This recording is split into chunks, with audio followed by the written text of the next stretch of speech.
Alhamdulillah, kembali kita ke sesi yang kedua. Tadi kita dah hangat dengan perbahasan daripada Kiai, kemudian ditambah oleh Ustaz Nodros, kemudian dihentam sehentam-hentamnya oleh Ustaz Adam Iman. Alhamdulillah. Okey, kita nak balik semula pada Kiai lah. Telah maklum tadi kita bahas tentang Hanabilah. So kita nak bagi nak jelaskan dulu bahawa bila kita sebut ahli hadis, dia akan pergi kepada Hanabilah lah.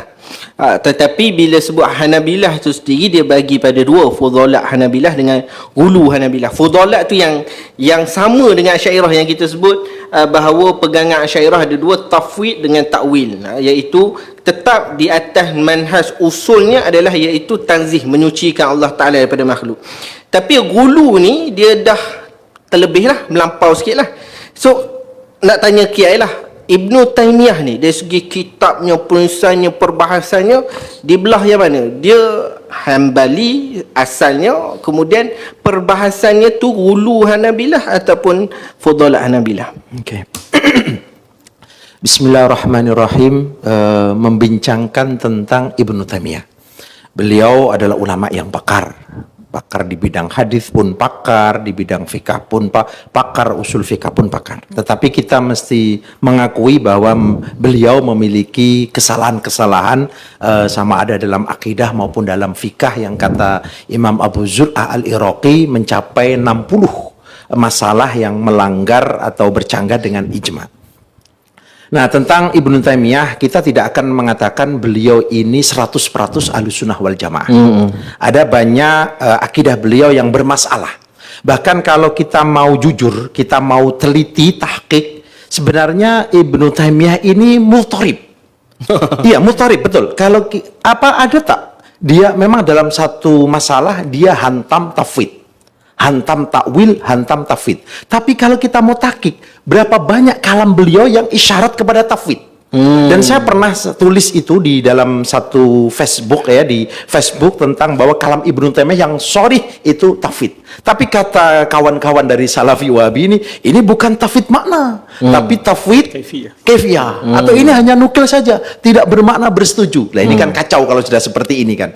Oke. Ibnu Taimiyah ini ada, kalau kita boleh simpulkan, ada 3 kelompok lah menyikapi Ibnu Taimiyah. Kelompok pertama adalah mereka yang setuju 100% atau mentakdis, mensucikan Ibnu Taimiyah. Bahkan apapun kalam Ibnu Taimiyah akan mereka tolong, akan mereka sokong, akan mereka sokong 100%. Ini kelompok seperti kelompok Wahabi. Kemudian yang kedua, Ahlussunnah wal Jamaah, Asy'ariyah, Maturidiyah, dan lain-lain. Asy'ariyah, Maturidiyah menyikapi Ibnu Taimiyah ini memang ada 2. Ada yang memang keras, yang mutasyaddid, seperti Imam Ibnu Hajar Al-Haytami, Taqiyuddin Al-Khisni, sahib Kifayatul Akhyar, dan beberapa ulama yang memang mutasyaddid. Karena memang melihat bahwa kalam Ibnu Taimiyah ini mel kepada tatsim, dan mel kepada tasbih. Dia hidup dekat dengan zaman Ibnu Taimiyah. Nah, betul. Jadi ghairah Islamiyah mereka, akidah ini mesti disucikan. Tidak boleh ada pendapat-pendapat yang mengotori akidah yang suci. Karena itu mereka tasdid, mereka keras kepada Ibnu Taimiyah. Tetapi sebagian yang lain ini lebih slow, lebih soft. Dalam makna mereka ini lebih mu'tadil. Maknanya Ibnu Taimiyah yang baik kita terima. Makanya kalau kita tengok kitab-kitabnya Syed Muhammad Ali Al-Maliki, ya, kitab misalkan kitab Mafahim, terus kitab Syari'atu Al-Khalidah, itu banyak nukil daripada kalam Ibnu Taimiyah, kalam Ibnu Qayyim. Bermakna yang baik kita ambil. Tapi yang kalam-kalam yang menyesatkan, yang bid'ah, yang dhalalat, kita tolak. Dan tadi sudah saya sampaikan bahwa Imam Ibnu Hajar Al-Asqalani, beliau salah satu yang lebih i'tidal, memandang mu'tadil, memandang Ibnu Taimiyah. Beliau mengatakan dalam takrid kata aluan pada kitab Ar-Raddul Wafir, beliau mengatakan hendaklah ada lelaki yang cerdas, ulama yang cerdas, yang menghimpun kalam-kalam Ibnu Taimiyah, mana yang sesat, mana yang tak, supaya awam ini tahu yang sesat jangan diikuti. Bermakna Imam Ibnu Hajar pun mengiktiraf bahwa ada kesesatan dalam pendapat-pendapat Ibnu Taimiyah. Nah, jadi memang ada dua madhab Ahlussunnah wal Jamaah, memang yang mutasyaddid sampai menyesatkan, tapi juga ada yang ditafsir lah, yang baik kita terima, yang sesat kita tolak. Itu dalam mazhab Ahlussunnah wal Jamaah. Jadi memang tak ada yang mengiktiraf Ibnu Taimiyah sebagai ulama yang betul-betul mewakili Ahlussunnah wal Jamaah. Kalau kita mau jujur, coba misalkan tengok Imam Az-Zahabi ketika ditanya siapa mujaddid tahun kurun berapa? Kurun ke 7-8. 700 lebih kan? 8 lah, 8. Beliau lebih memilih Imam Ibnu Daqiq Al-Id.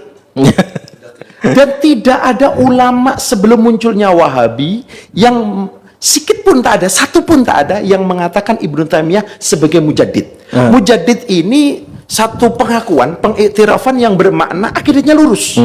Dan tak ada yang mengatakan Ibnu Taimiyah sebagai mujaddid. Kenapa Az-Zahabi sendiri lebih memilih Ibnu Daqiq Al-Id daripada Ibnu Taimiyah? Guru dia. Walhal kalau kita tengok kalam-kalam siapa? Kalam-kalam ulama Wahabi ini kan, setelah masa salaf tak ada ulama yang berani menampakkan akidah yang hak kecuali selepas munculnya Ibnu Taimiyah.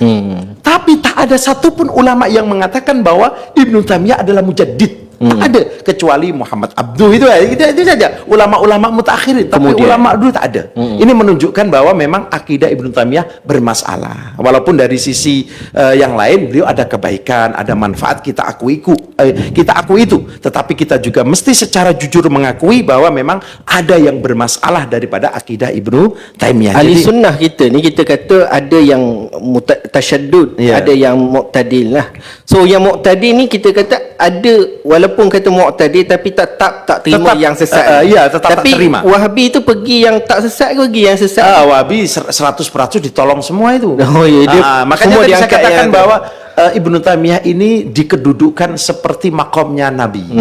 Kalau Imam Syafi'i masih boleh ditolak. Sahabat pun kalau bercanggah dengan keyakinan mereka pun akan ditolak, ditakwil yang mungkin takwilnya juga takalluf sekali. Tapi kalau sudah Ibnu Taimiyah sam'an wa ta'atan. Kan begitu ini. Ini yang menyatakan seperti adalah mantan Salafi Wahabi. Bukan kita, mantan Salafi Wahabi. Syekh Abdul Fattah bin Qudus Al-Yafi'i dalam satu kitabnya. Cukup itu saja yang boleh saya sampaikan tentang masalah Ibnu Taimiyah. Jadi kalau ringkasnya, kalau Ibnu Taimiyah dikatakan salah satu daripada wakil Hulatul Hanabilah pun tidak salah. Tidak salah. Wakil lah. Wakil lah untuk, ataupun dia rais sebenarnya. Oke lah, kan memang dulu akidah Hasyawiyah ini tidak masyhur kecuali mutakhirin kan, selepas munculnya Ibnu Taimiyah juga kan, kita mesti mengakui itu. Ya, tak boleh tolak, itu fakta. Itu fakta. Baik, masih pada